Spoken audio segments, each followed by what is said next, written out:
Horrid Henry's Thank You Letter by Francisca Seaman.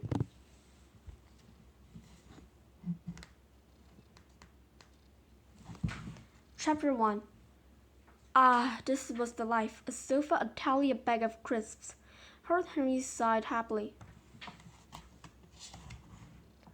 Henry, shouted Mom from the kitchen. Are you watching TV? Henry blocked his ears. Nothing was going to interrupt his new favorite TV programming. Terminator Gladiator. Answer me, Henry, shouted Mom. Have you written your Christmas thank you letters? No, bellowed Henry. Why not? Screamed Mom. Because I haven't, said Henry. I'm busy. Couldn't she leave him alone for 2 seconds? Mom marched into the room and switched off the TV. Hey, said Henry, I'm watching Terminator Gladiator. Too bad, said Mom. I told you, no TV until you've written your thank you letters. It's not fair, wailed Henry. I've written all my thank you letters, said Perfect Peter. Well done, Peter, said Mom.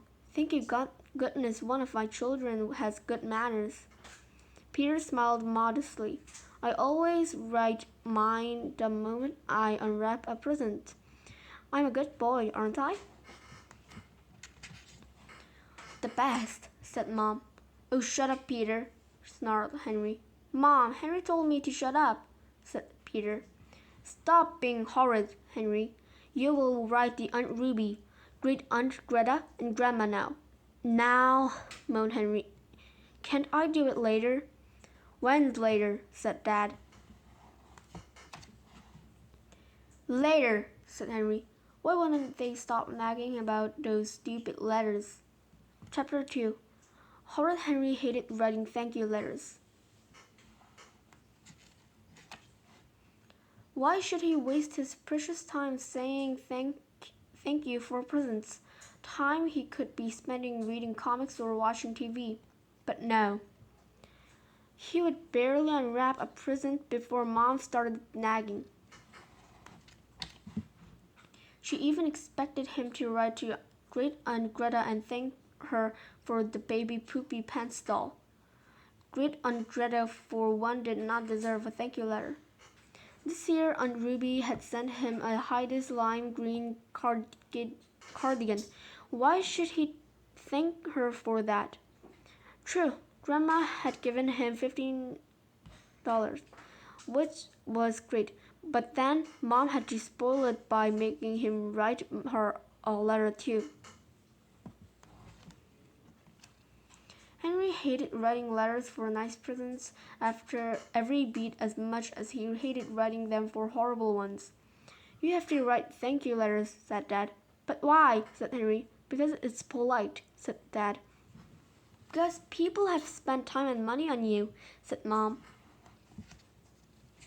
So what? Thought Horrid Henry. Grown-ups had loads of time to do whatever they wanted. No one told them stop watching TV and write a thank you letter. Oh no, they could do it whenever they felt like it, or not even do it at all. And adults had tons of money compared to him. Why shouldn't they spend it buying him presents? All you have to do is write one page, said Dad. What's the big deal? Henry stared at him. Did Dad have no idea how long it would take him to write one whole page? Hours and hours and hours. You're the meanest, most horrible parents in the world, and I hate you, shrieked Horrid Henry. Go to your room, Henry, shouted Dad. And don't come down until you've written those letters, shouted Mom. I am sick and tired of arguing about this. Horrid Henry stomped upstairs. Chapter 3. Well, no way was Henry writing any thank you letters. He'd rather starve. He'd rather die. He'd stay in his room for a month, a year. One day Mom and Dad would come up to check on him, and all they'd find would be a few bones. Then they'd be sorry. Actually, knowing them, they'd probably just moan about the mess, and then Peter would be all happy because he'd get Henry's room, and Henry's room was bigger. Well, no way would he give them the satisfaction. All right, thought Henry. That's set to write one page in his biggest, most gigantic handwriting. Henry wrote, "Dear Aunt Ruby, thank you for the present, Henry." That certainly filled a whole page, thought Horrid Henry. Mom came into the room. "Have you written your letters yet?" "Yes," lied Henry. Mom glanced over his shoulder. "Henry," said Mom, "this is not the proper thank you letter." "Yes, it is," snarled Henry. "Dad said I had to write one page, so I wrote one page." "Write 5 sentences," said Mom. 5 sentences? 5 whole sentences? It was completely impossible for anyone to write so much. His hand would fall off. "That's way too much," wailed Henry. "No TV until you write your letters," said Mom, leaving the room. Chapter 4. Horrid Henry stuck out his tongue.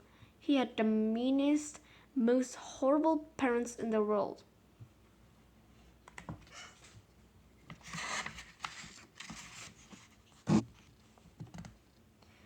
When he was king, any parent who even whispered the words "thank you" letter would get fed to the crocodiles. They wanted 5 sentences. He'd give them 5 sentences.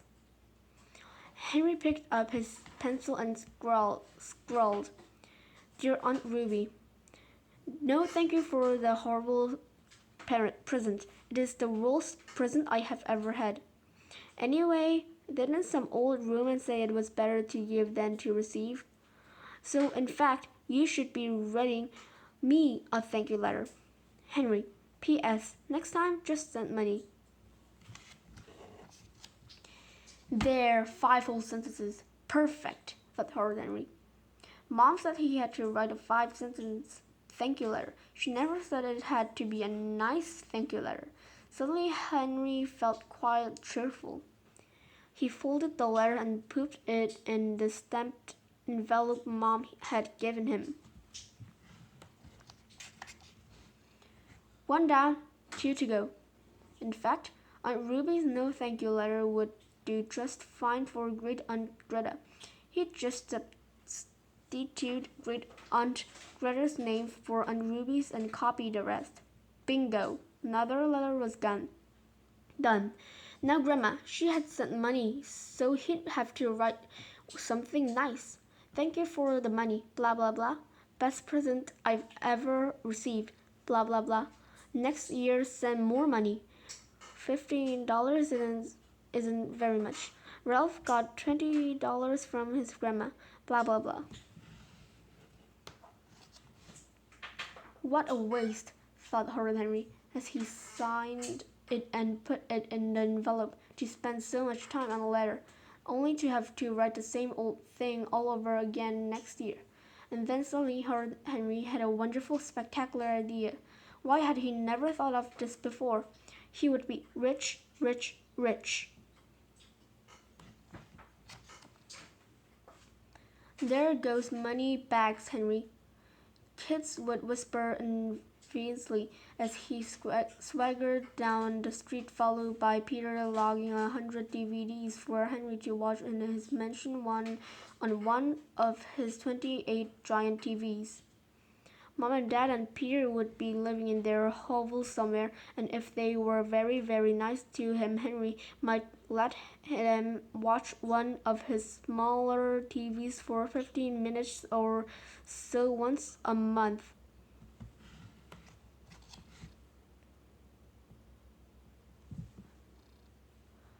Henry was going to start a business guaranteed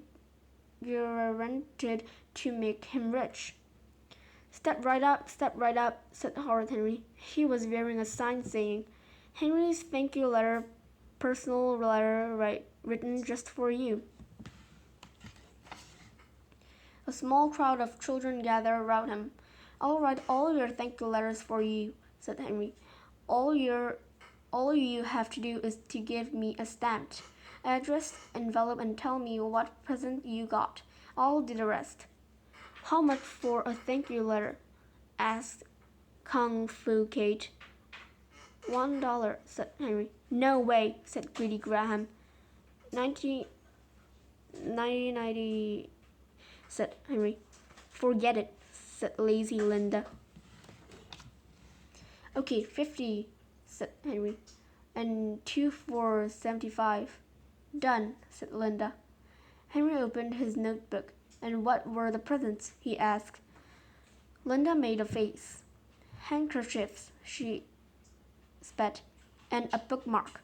"I can't do a no thank you letter," said Henry. I'm very good at those." Linda considered. "Tempting," she said. "But that means Uncle John won't send something better next time."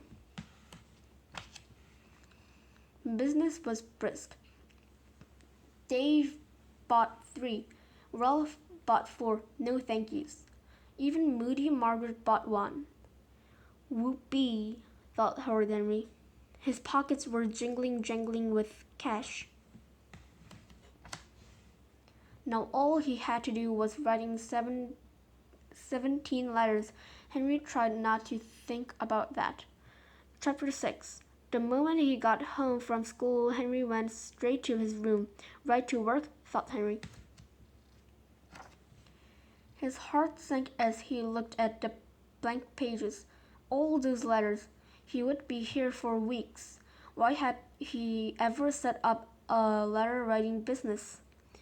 True, he'd promised a personal letter, but how would Linda's aunt ever find out that Margaret's Granny had received the same one? She wouldn't. But then Horrid Henry thought. True, he'd promised a personal letter, but how would Linda's aunt ever find out that Margaret's Granny had received the same one? She wouldn't. If he used the computer, it would be a cinch, and it would be a letter sent personally, thought Henry. Because I am a person, and I will personally print it out and send it. All he'd have to do was to write the names at the top and to sign them. Easy peasy lemon squeezy. Then again, all that signing, and writing all those names at the top, and separating the thank you letters from the no thank you ones.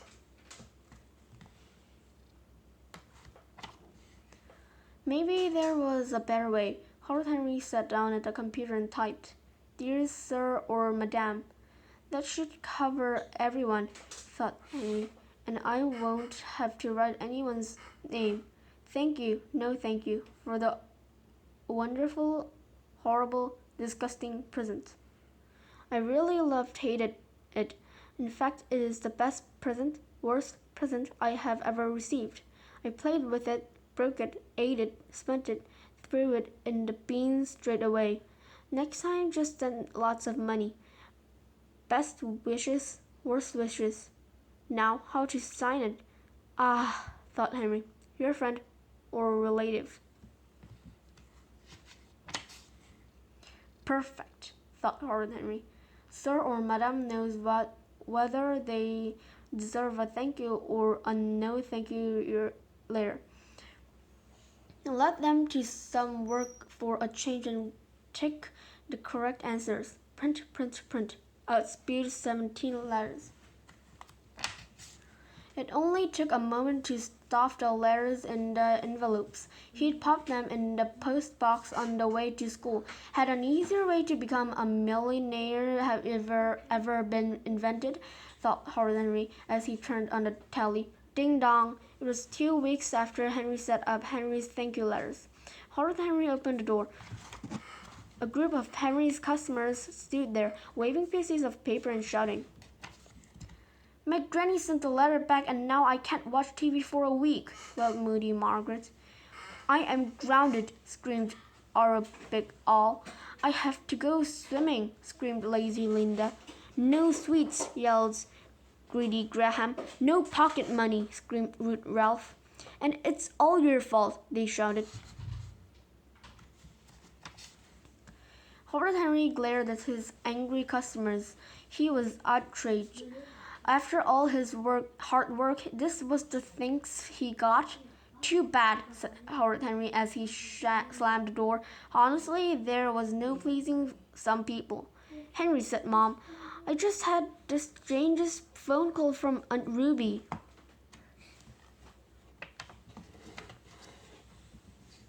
The end.